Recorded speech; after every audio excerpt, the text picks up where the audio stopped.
नमस्कार जय जगन्नाथ मु अलेख आपण मानकर नुआ कृषक स्वागत करुच्ची एक नुआ वीडियो को। तो दर्शक बंधु सबू वीडियो पर ये वीडियो मध्ये आपण मानक पई नै आसी किछि नुआ वीडियो बहुत दिन हेलानी लॉन्ग वीडियो मु किछि अपलोड करि नथिली सेति लागि आपण मानको क्षमा मागुछि। तो डेरी न कली स्टार्ट करबा आज रे वीडियोटी। तो आज रे वीडियोटी होउछि बरकोली ऊपर एप्पल बेरी बरकोली। आसंतु देखिबा पाखरे एप्पल बेरी बरकोली जो गच्छ बर्तन देखुछन्ती आपण फळ होइछि केते सुंदर कौन फल है आपण मैंने निजे वीडियो रे देखि पारथिबे।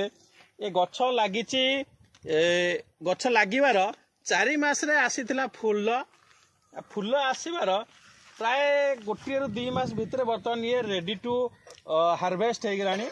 आउ मात्र 10 ରୁ 15 दिन पर ये कोली हार्वेस्ट हम।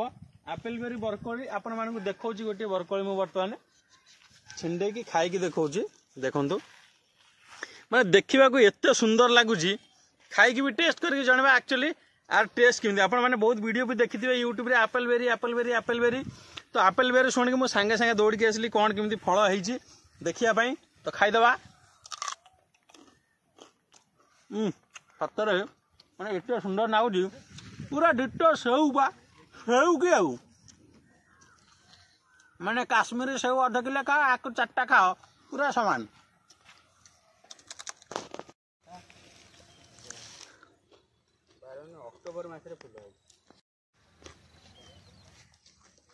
एप्पल बेरी जदि चारा भी आपण मानक दरकार ताले निहाती कांटेक्ट करी आपण मानक जणे देबो कोठी चारा मिलुची कोन होउची आर प्रोसेस किमिति चाष करिवार डिस्टेंस केते रहउची।